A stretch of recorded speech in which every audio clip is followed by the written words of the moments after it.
testimony from witnesses, and again, they will be under oath, and I'm going to start off with some questioning, and then turn it over to Senator Hill, and other members of the committee might want to ask questions as well for each of these folks.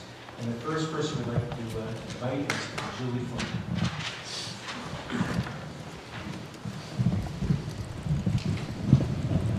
Good morning. Can you remain standing? You promise or affirm that the testimony you're about to give is the truth, the whole truth, and nothing but the truth? I do. Thank you. Good morning. Could you tell us your name and what your position is, please? Yes, good morning. Senator Katz and Senator Hill and members of the committee. I'm Julie Flynn. I've been Deputy Secretary of State since 1999, and for 4 years before that I was the Director of Corporations and Elections for the Secretary of State, essentially doing most of what I'm doing now, plus a little more. So, without embarrassing you, for how many total years do you think you've been involved in the supervision of elections? Well, for almost 20 years with the Secretary of State, and then I had 6.5 years before that with the City of Portland, in the clerk's office, overseeing elections and other things. I think what we're interested in learning from you this morning, Ms. Flynn, is essentially how the election process works in Maine, from the printing of the ballots all the way through the recount process, and then specifically what you may know about what happened here with respect to the Long Island vote. So let me start by asking you, after the primary in June, once we know who the candidates are going to be, could you lead us through the process of how ballots get printed and delivered, and we'll go from there? In Maine, we have two methods of counting ballots. We have about a little more than half of the towns actually still hand count their ballots, and the other half use a tabulator. For the hand count ballots, we go out to bid, and we did that right after the primary, and the selected bidder to print the ballots was J.S. McCarthy here in Augusta. The tabulator ballots are a proprietary setup. We have to make sure that they can be read by the tabulators. So the vendor for the tabulators is Election Systems and Software, and they have their own printers plus partner printers around the country, one of which is J.S. McCarthy in Maine. So J.S. McCarthy was selected to also be the printer for the tabulator ballots. With the bid process, obviously, we start with a specification, figure out how many ballots we want, and provide that as part of the bid.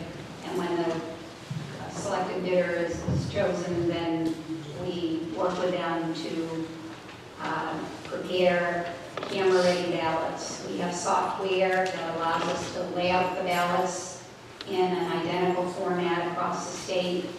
And so the hand count ballots and the tabulator ballots look identical, except for the content of the districts and the specific candidates. But the layout is the same in terms of starting with the federal offices in the left-hand column, and then the state senate starts in the middle column, and then the county starts usually in the middle column and finishes in the right-hand column.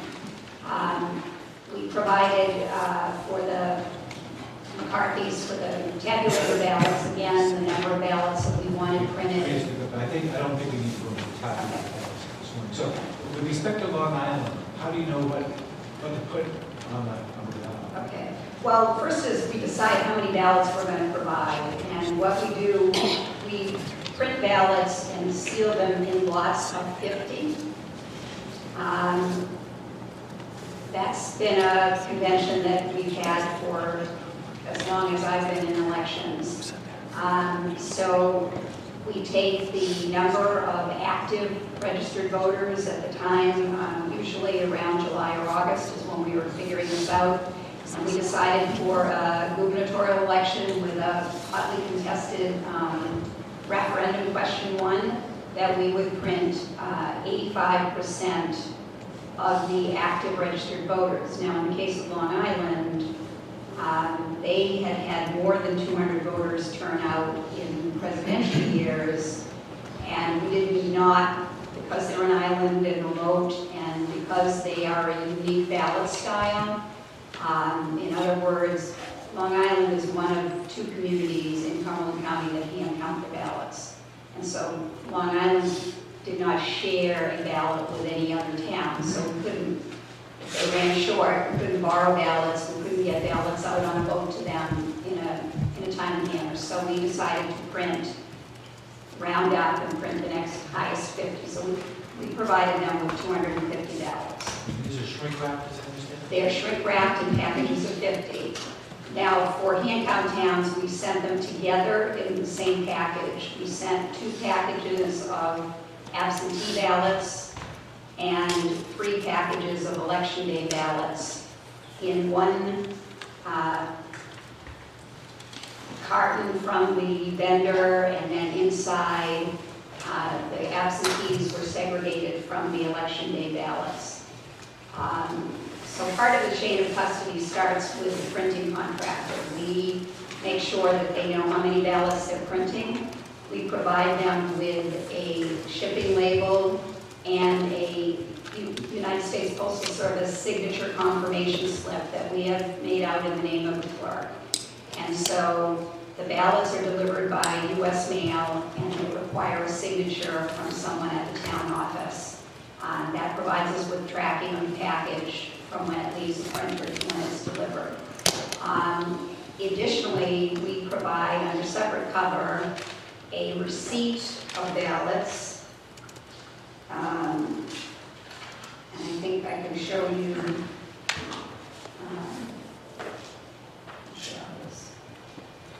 Just put it under there. Yeah, just put it on there.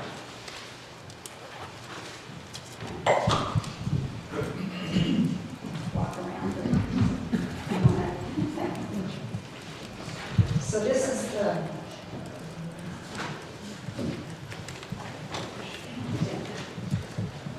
receipt that we provided that shows that we sent 100 absentee ballots and 150 official ballots, total 250. There's a place where the clerk checks off that they reviewed the packages. The ballots for hand count towns, whether they're absentee or official, are all folded. This is, I did not bring any sample from Long Island. I brought this is for another set of towns, but so there is no difference discernible between absentees and election day regular ballots for the hand count towns. They all look like this. So they've signed off, they've initialed, the clerk's initialed, she's checked that she's verified in order to make sure she has not only the town name here, but that she has the right content for House and Senate districts, her county districts. They have to open a package and they have to unfold the ballot and verify against their list from redistricting of what their districts are.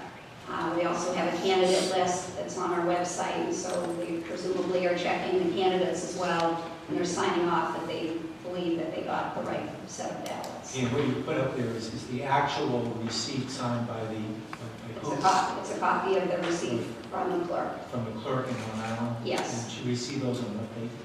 She signed it on 9/29. We sent them out the 27th, 28th. We started shipping ballots out all the way through. It all had to be in the towns by October 4th. So we know that there were 5 packages of 50 ballots, shrink wrapped, delivered to and signed for by the clerk at the end of September. That's right. Now, one of the provisions in the law is that the clerk has to be responsible for the ballots. The Chair, excuse me, sir. Quick question. But Thank you, Mr. Chair. Just a question. They're actually sent folded, as you indicated here, to the Yes. ballot, so that they don't, when they don't get to the town, they're not folded by the clerk. They're all sent, his 50 folded that you see. In the hand count towns, they are all folded and they're in a stack and shrink wrapped in that stack. Okay, thank you. and they folded, I think they hold up, they're folded in 4s, if you will. or- Yes.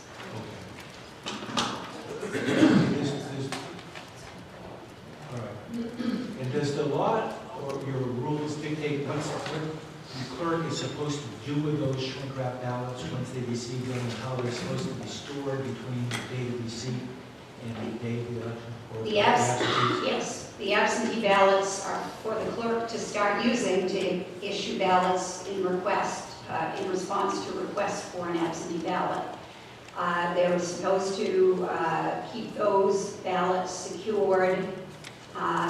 We recommend if they don't have a vault, then a safe or a locked cabinet or a file drawer, something that the clerk has access to, so that at the end of the day, they can lock them away, that they're not just out there for anybody to have access to. Do you know how that was done in this particular case? I do not. I do know now that we send for hand count towns, because it's such a small number of ballots, for the last couple of election cycles, we are sending the election day and the absentee ballots together in one container. So when they remove the absentees to use, they're supposed to reseal that container and provide them with a strip of tamper-proof tape. It's called craft tape. It's got fibers in it to make it hard. You have to actually slice through it in order to open it, and to reseal that so that it's sealed again until election day. So the 3 packages of official ballots should have been resealed in the original delivery container, and again, put aside somewhere safe in the office so that no one could walk off with them during that time before election day. Again, I'm sorry, I understand there were 5 packs of 50, and 100 of them were designated as absentee ballots, but they're in fact all the same. That's right. So within that package, there were 2 packages designated to use for absentees and the other 3 for election day. And the election day ballots just have to be verified that they got the amount of packages that they were supposed to get, and then they reseal that container and put it aside until election day.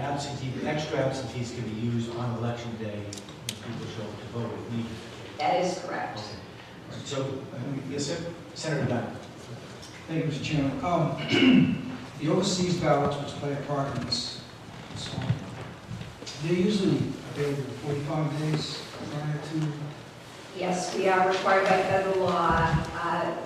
We have centralized, the legislature centralized that process in 2010. So the Secretary of State Elections Division, we do not use printed ballots to issue to the military and overseas voters. We have a system that creates a camera-ready PDF of the ballot. It's on an 8.5 by 11 size.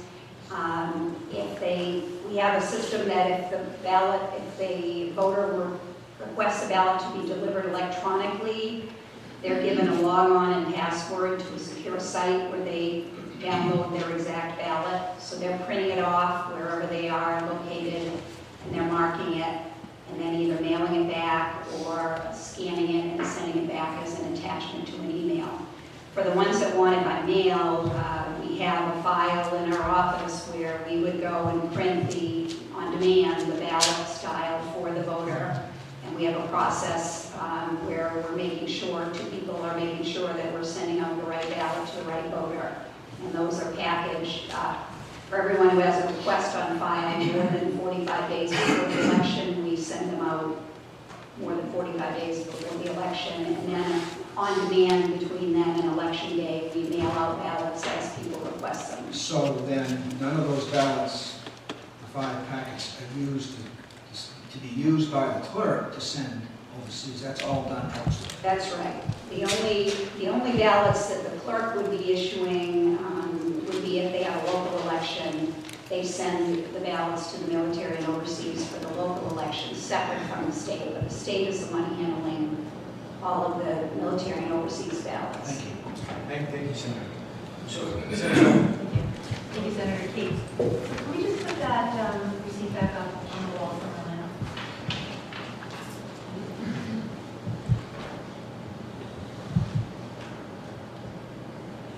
Thank you. So from here, I can't read it. So Deputy Flynn, can you tell us that it's verified? Can you tell us what it says in terms of packages?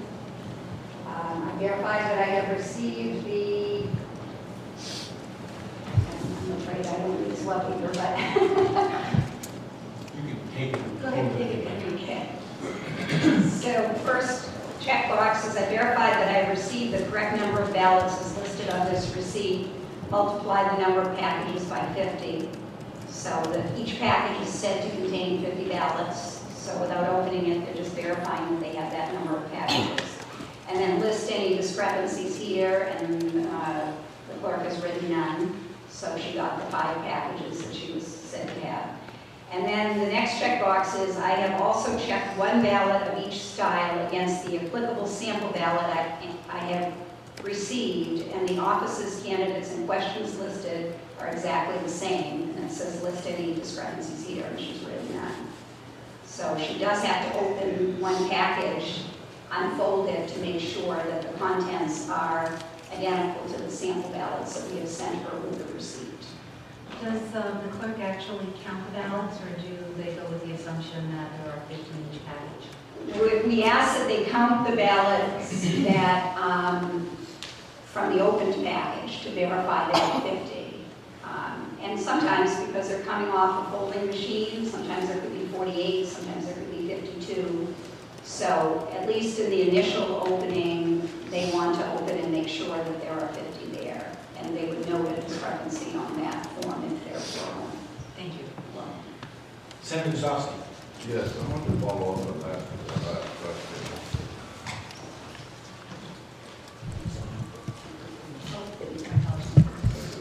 I want to follow up on that last question. The rules are, or the way you have it proposed, is that the first package that they verify, the printing and all the elections on that ballot is the package that they verify 50 counting. Are they required to do that to each subsequent package as they open them? Or is there, where else would they be validating that there's actually 50 and not 47? We do not require in law or rules at present for them to open, as they open each package, either of absentees or on election day, to verify that. That is a step that some states have to, reconcile every ballot, and we have not gone to that level at this point. Do you know if there are any towns in Maine that do go to that level? I remember when Linda Cohen was in Portland, she used to do that, and until she had too much time on her hands. But I mean, it is a step that I think if we were going to require it, we'd have a process of, an additional receipt to check that. Thank you very much. Thank you, Senator. So, I take it that the 150 ballots in this question that were set aside for election day are sealed and put aside somewhere, and we'll ask the clerk about that. Could you walk us through the absentee ballot process now, and how that works, how someone applies for a ballot, and what the clerk's responsibility is, particularly as it relates to those 100 absentee ballots? Okay. There are several different methods that someone can request a ballot. We have an online system that we make available 3 months before the election. So on August 4th, we turned on what we call the absentee ballot request service. So voters can fill out an online application. It has to be the voter only, and that application is the clerk has an admin site, and they go in and log on and print off the application, and they would issue the ballot to the voter by mail in response to that application. There is a printed application that we provide a small supply to each town. So a voter or an immediate family member of a voter or an unrelated third person can take an application to a voter, and the voter would fill out the request and sign it, and the request would go into the clerk, and the clerk would then issue a ballot that leaves the office. If the ballot's going to leave the office, there has to be an application that is either made by the voter or an immediate family member by the voter and signed by that person requesting the ballot. The ballot is issued either by mail, or sometimes the voter will come in and not want to vote right there in the office. They'd have to fill out an application in order to take that ballot home with them to vote it at home. So the ballot is issued by the clerk. We have a part of the central voter registration system for absentee ballot tracking. And the law requires the clerks to enter the requests that they get when they get them. And then when they have ballots available, because requests can be made up to 3 months before election day, but the ballots for the civilian voters are only made available 30 days, or not less than 30 days before the election. So as soon as she signed for the ballots on September 29th, the clerk would have been able to let people know that she had absentee ballots. People can also come into the office and vote in the presence of the clerk. There is no application required, but there is an envelope that the voter signs when they place their ballot, their voted ballot into the envelope. And there is a place for the clerk or the deputy clerk or whomever is witnessing that absentee ballot was cast in the presence of the clerk. They sign that as a witness.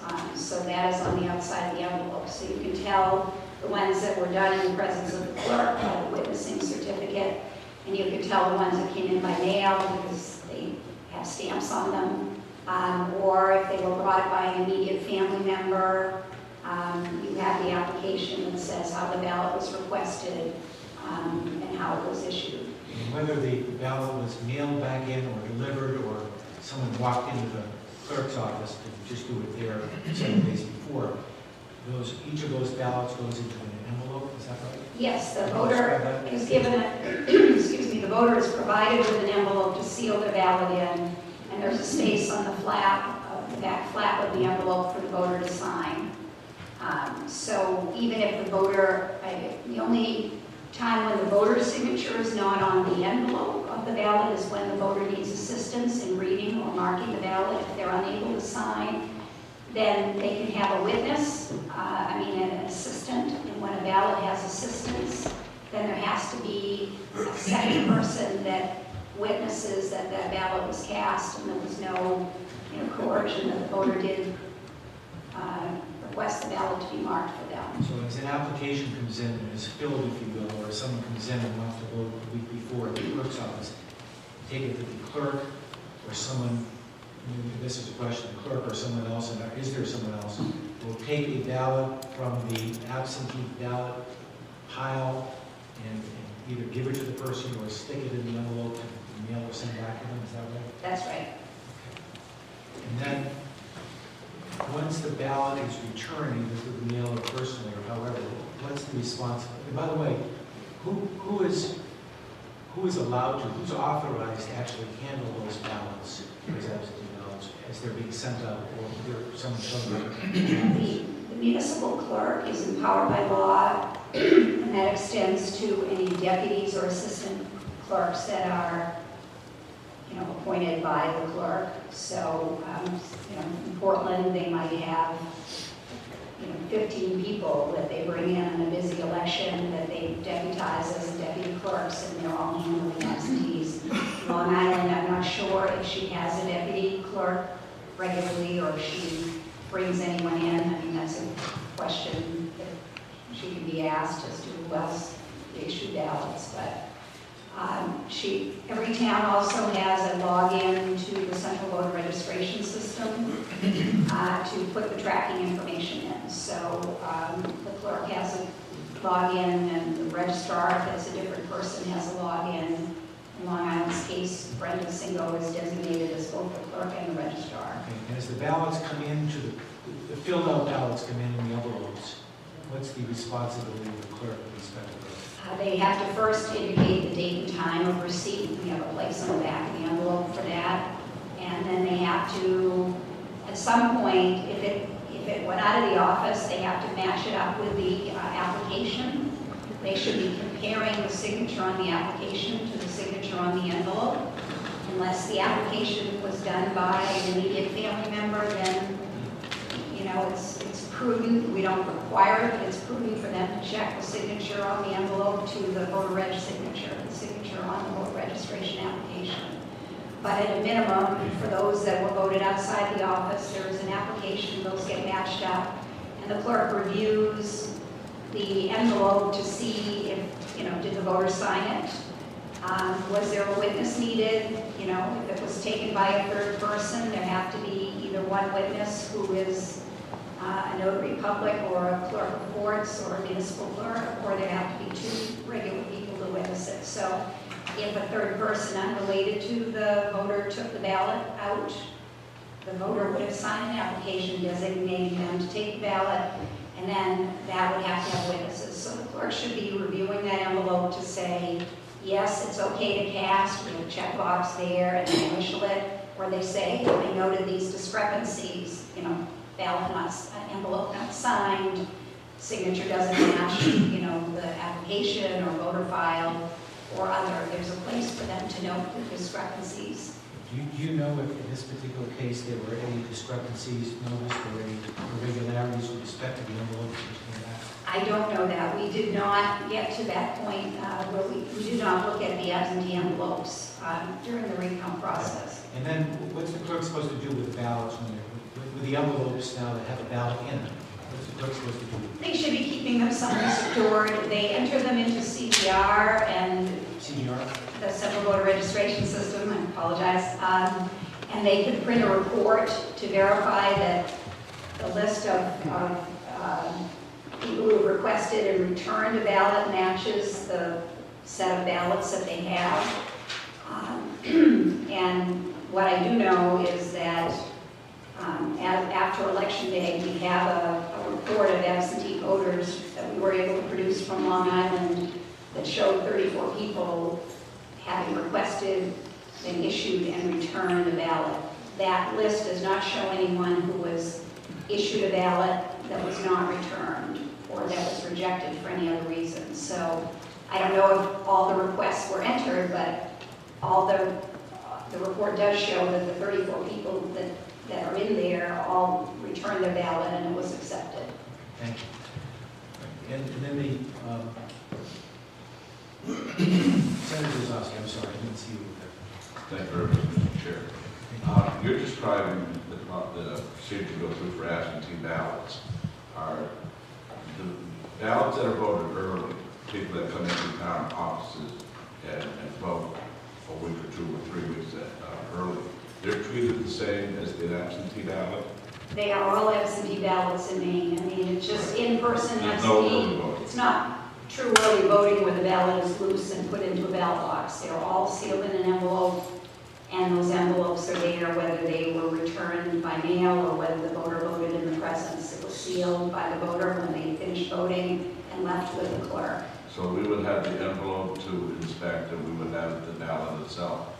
The ballots have been removed from the envelopes and are among the lots, the 4 lots of ballots that were tallied on election night and that were tallied at the recount. But the envelope should be in one of those containers there.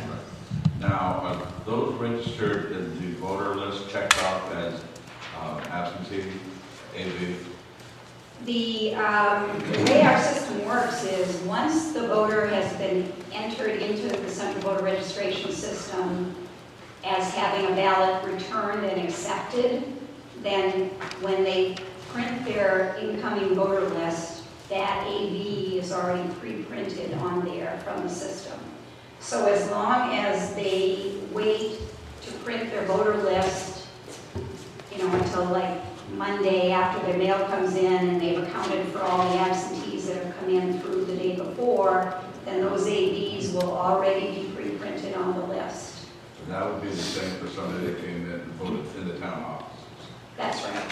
That's right. As long as they've been entered into CVR and accepted, there's a process that they say the date of return and then the ballot was accepted. And as long as that is accepted, then that gets automatically printed on the incoming voter list with the AV.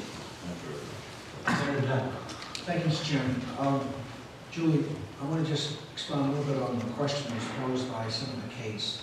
He asked, what happens to the ballots after they've checked the envelopes, the absentee ballots they've returned, and you said they should be put in a secure place. What is your understanding of, and your expectations of a secure place? I mean, at a minimum, a locked cabinet, something that the clerk has access to. I mean, obviously Portland, I had a walk-in vault, and not everybody has that. Sometimes you have a safe, but it's, you know, we have a safe in our office, but it's not big enough to hold the ballots, so town might not have a big enough place, but it should be a log cabinet somewhere where only the clerk or deputies can have access to them.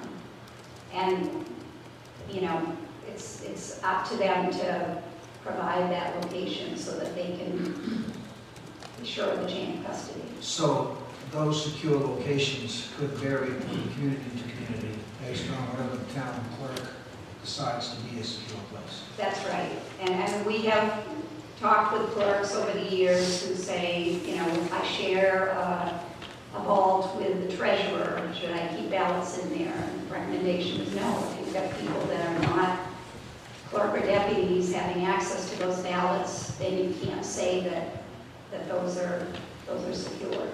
Thank you.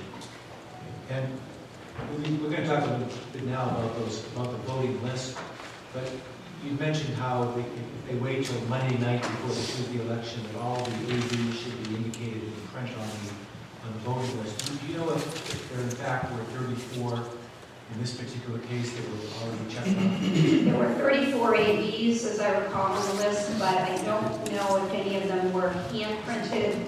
So if any came in on election day, they'd already printed their voter list. When they processed them, they would put a hand annotation of the AB or absentee voter on the list. Thank you. Let me now talk about the voting list. You started to talk about. What is the voting list and where does it come from? So the central voter registration system is maintained by each municipality. They're supposed to keep it up to date with new registrations, changes of address, change of party, and then they are able to print the incoming voter list as a report. It is not an ad hoc report. In other words, they have to select the election that they're using it for, and you can't go back now and print an incoming voter list or create an incoming voter list for the November 4th, 2014 election. It's to be printed as close to the election as possible. But if you're a larger community, you might print your list, you know, the Friday before or on the weekend, and then you have a certificate of election that you issue to any new registrants so that their name gets added to that list. But in Long Island's case, I'm not sure when it was printed, but, you know, usually the smaller towns will do it closer to the election so that, you know, unfortunately some towns will come in and do it before the open on election morning, which we don't like because if something goes wrong, they have to call us, you know, to get them on the list. But so that list is brought to the polls and is used by the election official with one of the election clerks to check off each voter as they come in, to check off the absentee ballots as they're processed. Thank you. I'd like to shift now to election day itself and walk through what is supposed to happen. So as of Tuesday morning, there's a bunch of envelopes with absentee ballots and that are securely kept. There's got to be an open packet of ballots because unless it's just coincidentally there were 50 absentee ballots. And then there's the other shrink-wrapped packages of ballots. Right? Okay. And could you describe what the law requires in terms of a polling place and the security of a polling place? Towns of under 500 voters, which Long Island is, can open as late as 10 a.m. on election day. They have to have posted a notice of election a week before the election indicating what time they were going to open. They could have opened earlier than 10 a.m., but at least by 10 a.m. The warden, normally when the clerk is a different person from the warden. Can you describe those two terms for us? Okay, so the municipal clerk is the supervisor of the election. They do all the preparation beforehand, they issue absentee ballots, they train their election officials. The election officials are defined by law to be the warden, who is the supervisor of the polling place. They may have a deputy warden or a ward clerk, that's sort of a second in command. They have all the duties that the warden assigns to them to oversee the conduct in the voting place to make sure there's no campaigning going on within 250 feet of the voting place. And they direct the efforts of the election clerks who are chosen to represent the two major parties and to do things such as maintain the incoming voter list, to check off who has voted at the election, to hand out ballots, to watch the ballot box. There's supposed to be an election clerk sitting at the ballot box to make sure that law requires that a voter is given every ballot they're entitled to. I mean, in this case, Long Island did not have a local election, so it was Let me stop you there, because I kind of walked through that. So in this case, do we know who the warden was? the warden was Brenda Singo, who was also the clerk. Also the clerk. And then there were a number of ballot clerks. Election clerks, yes. Election clerks, it's not Yes, accurate. Okay. and they provided us with a list, which we did provide to the committee. All right, so what are the requirements of the law for the physical area of the polls, the security of the ballots, and the ballot? They need to have first of all, they have to have a location that is large enough to encompass the voting process. Now, there's a minimum number of voting booths that were needed for this election. It's one for every 200 active voters, so they would have needed 2 voting booths. Not sure if they had more than that, sometimes towns do. They should have if it's a larger room, they should have a guardrail area. A guardrail is some sort of physical barrier that tells people everything inside the guardrail is voting activity, everything outside the guardrail is observation activity. The guardrail can be a rope and stanchions, it can be a line of chairs or tables. The ballot box and the voting booths have to be placed inside the guardrail. They have to be at a minimum of 6 feet from the guardrail. And that is because the feeling is that somebody who's more than 6 feet away is not going to see what's on somebody's ballot if it's not folded, if they're walking to go into the vote, come out of the voting booth, or to put the ballot in the ballot box. What are the requirements